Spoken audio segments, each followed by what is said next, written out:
Welcome to The Explainer. Today, we're getting under the hood and, yeah, behind the glove box to talk about the two critical but super often confused filters that are basically your car's lungs.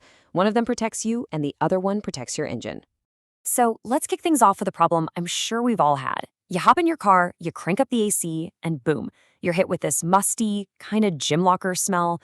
Or maybe your allergies just go haywire the second you start driving. It's not just in your head, and it is a huge pain. Well, the fix for that usually lies in one of your car's two lungs.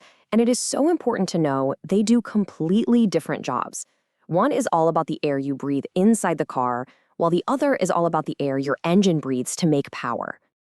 Okay, first up, let's talk about the lung that protects you, the driver. This one is all about your health, your comfort, and believe it or not, even your safety on the road. This little guy is your cabin air filter. Its one and only job is to sit tucked away in your car's HVAC system and trap all the junk from the outside. We're talking dust, pollen, exhaust fumes, all that nasty stuff before it gets blasted right into your face. Now, when this filter gets clogged up, you're going to notice some really obvious warning signs. The airflow from your vents gets super weak, even when it's on full blast.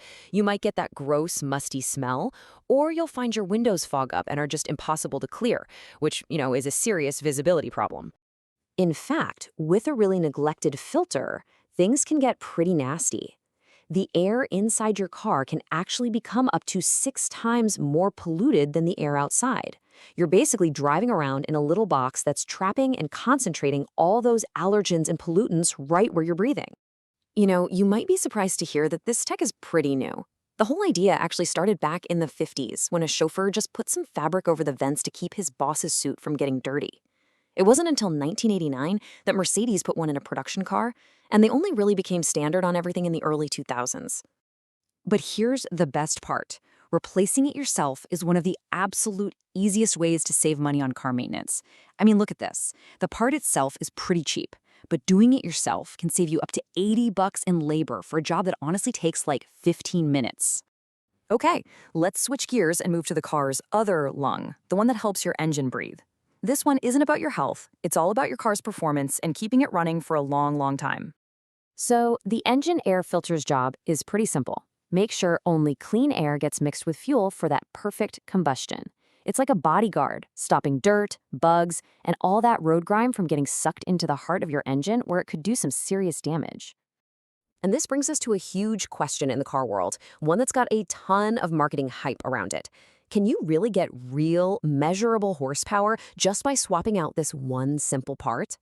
Well, to find out for sure, the folks over at Engineering Explained ran this absolutely fascinating and really detailed test. They took a Subaru Crosstrek and compared 4 different filters, measuring horsepower on a dyno and even timing acceleration out on the road. And the results, well, they were genuinely surprising. They busted a few common myths, for sure. So let's look at the hard data and see what they actually found. So first, they compared the dirty stock filter to a brand new one. And as you can see, the results were kind of shocking. There was almost no difference. Peak horsepower only went up by 1.8 HP, and in the real-world acceleration tests, the times were practically identical. Turns out a dirty filter doesn't choke your engine nearly as much as you'd think. But, and this is a really big but, while the dirty filter didn't matter much, the story completely changed when they started testing the aftermarket filters. If you look at the chart again, you can see that both the cheap aftermarket one and the fancy K&N filter showed clear, measurable horsepower gains over the brand new stock filter. Let's just look at the raw numbers here. That low-cost aftermarket filter added over 3 horsepower, and the K&N performance filter added more than 4. That is a real, actual improvement you can get from a simple part you can drop in yourself. So the crucial point here is that, yeah, the gains are small, but they are absolutely real. And just like the testers said, for how easy it is to do and how little it costs, it's pretty cool that it actually works. Okay, so what does all of this mean for you and your car's 2 lungs? What's the big takeaway here? It's really a simple 2-step action plan. First, check your cabin filter regularly for your own health. It's a quick, cheap job that literally makes the air you breathe safer. Second, when it's time to change your engine filter, think about grabbing an aftermarket or a performance one. It's not going to turn your car into a race car, but it can give you a small, genuine little performance kick. So now you know the difference between the filter that protects you and the filter that helps your car perform. The only question left is, which of your car's lungs are you going to go take care of first?